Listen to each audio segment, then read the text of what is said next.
अस्सलाम वालेकुम, कैसे हैं आप सभी? उम्मीद है खैर खैरियत से होंगे। मैं हूं आपका टीचर समीउल्लाह और आप लोग देख रहे हैं चैनल फिजिक्स विद समीउल्लाह। आज का लेक्चर जो है हमारा पहले चैप्टर का लास्ट लेक्चर होने वाला है। इसके अंदर जो लास्ट हमने 4 न्यूमेरिकल्स को छोड़ा था, न्यूमेरिकल नंबर 7, 8, 9 और 10 वो डिस्कस करने लगे। पिछले लेक्चर के अंदर जो हमने डिस्कशन की थी वो हमने पहले वाले 6 न्यूमेरिकल्स जो थे उनको डिस्कस किया था। न्यूमेरिकल नंबर 1, 2, 3, 4 और 5 और 6। तो चलिए स्क्रीन की तरफ चलते हैं और देखते हैं कि न्यूमेरिकल्स कैसे सॉल्व होने हैं, ये आसान है या मुश्किल है, ये तो आप स्क्रीन की तरफ जाके ही पता चलेगा।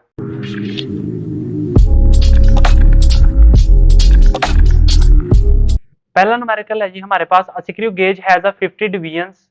यहाँ भी याद रखिए हमारे पास पहला स्क्रू गेज जो हमने पढ़ा था उसकी डिवीजन्स कितनी थी? 100 ऑन इट्स सर्कुलर स्केल। उसके सर्कुलर स्केल के ऊपर कितनी डिवीजन्स है? 50 डिवीजन्स है। The pitch of screw gauge is 0.5 millimetre. तो उसकी पिच यानी कि इन दोनों के दरमियान का जो फासला है वो कितना है? 0.5 मिलीमीटर। तो हमारे पास गिवन के अंदर है नंबर ऑफ डिवीजन्स 50, पिच हमारे पास आ गई 0.5 मिलीमीटर।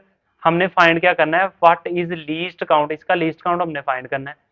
तो लीस्ट काउंट फाइंड करने का हमारे पास क्या फार्मूला है? पिच ऑफ स्क्रू गेज यानी कि ये वाली पिच और नंबर ऑफ डिवीजन। तो पिच को लिखा 0.5 मिलीमीटर, डिवीजन को लिखा, इसको सॉल्व किया तो ये हमारे पास आ गया 0.1 मिलीमीटर। इसी को हमने सेंटीमीटर में चेंज किया तो 0.01 ओवर में 10 लिखा सेंटीमीटर का, और उसके बाद 0.001 सेंटीमीटर इसका लीस्ट काउंट आ गया। किसका? स्क्रू गेज का। उसके बाद नेक्स्ट आ जाते हैं जी हम numerical number 1.8, which of the following quantities have 3 significant figures. अब इन 3 सिग्निफिकेंट फिगर्स को याद रखें कि 3 सिग्निफिकेंट फिगर्स को हमने लिखना है, सिर्फ ये बताना है कि कौन से 3 सिग्निफिकेंट फिगर्स हैं। सबसे पहले इसे देखें, इसके अंदर 2 सिग्निफिकेंट फिगर्स हैं और बाकी जो 2 जीरोस हैं वो लेफ्ट साइड के ऊपर हैं, तो ये तो नहीं है, ठीक हो गया। उसके बाद ये जो है इसके भी 3 लेफ्ट साइड के ऊपर हैं, लेकिन जो 309 ये सिग्निफिकेंट फिगर है, ये देखें इसके अंदर लिखा हुआ है। और उसके बाद सी 5.05 मल्टीप्लाई 10 रेज की पावर -27, तो 505 आगे मूव कर जाएगा, तो ये भी सिग्निफिकेंट फिगर नहीं होगा। तो हमारे पास 301 सेकेंड और 309 सिग्निफिकेंट फिगर्स होंगे। ऐसे ही हम 1.9 न्यूमेरिकल की तरफ चलते हैं। 1.09 मीटर, 0.00450 किलोग्राम, 1.66 मल्टीप्लाई 10 रेज की पावर -27 किलोग्राम, 2001 सेकेंड। अब इनके अंदर उसने क्या करना है? इसको स्टैंडर्ड फॉर्म में लिखना है, सिर्फ बताना है कि इसकी स्टैंडर्ड फॉर्म क्या है। तो इसके अंदर 4 सिग्निफिकेंट फिगर है तो हमने 4 लिख दिया सिग्निफिकेंट फिगर में। इसके अंदर कितने हैं? 3, तो हमने क्या लिख दिया? 3 सिग्निफिकेंट फिगर।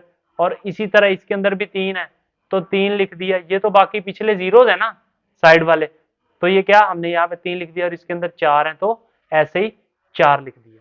ठीक हो गया जी, ये तो हमारे नॉन न्यूमेरिकल हो गए। 10th न्यूमेरिकल की तरफ चलते हैं। वो कहता है जी, a chocolate wrapper is 6.7 centimetre long and 5.4 wide, यानी कि इसकी विड्थ हमें मिल गई 5.4 सेंटीमीटर और हमारे पास जो लेंथ आ गई वो 6.7 सेंटीमीटर आ गई।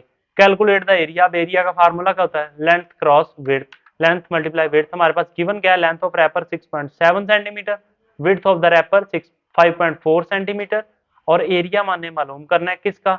एरिया ऑफ रैपर मालूम करना है। ये गलती से टाइप हो गया, सॉरी, यहाँ पे क्वेश्चन मार्क आना था, ये नहीं है, ठीक है, ये वाली जो वैल्यू ये नहीं है। उसके बाद area is equal to length cross width, ये हमारे पास फार्मूला है। लेंथ हमारे पास 6.7 सेंटीमीटर थी और 5.4 इसकी विड्थ थी, दोनों को मल्टीप्लाई किया तो 36.18 सेंटीमीटर इसका आंसर आ गया। एरिया ऑफ सिग्निफिकेंट फिगर्स हमने मालूम करना था, 36 सेंटीमीटर स्क्वायर इसका एरिया आ गया। ठीक है, क्या उसने लिखा है? Reasonable number of significant figures. इसको सिग्निफिकेंट फिगर्स के अंदर हमने इसके सिर्फ कौन से एक्यूरेट डिजिट लिखे, डाउटफुल डिजिट्स को निगलेक्ट कर दिया। अच्छा जी, तो आज का लेक्चर यहाँ तक ही था। उम्मीद है आप लोगों को पहला चैप्टर जो है वो कंप्लीट समझ आया होगा, और हमारा जो ये वाला चैप्टर था वो फर्स्ट वो हमने 9th क्लास का कंप्लीट कर दिया। नेक्स्ट जो है वो हम अगले लेक्चर के अंदर सेकंड चैप्टर स्टार्ट करने वाले हैं। तो तब तक के लिए अपना ख्याल रखें। अल्लाह हाफिज।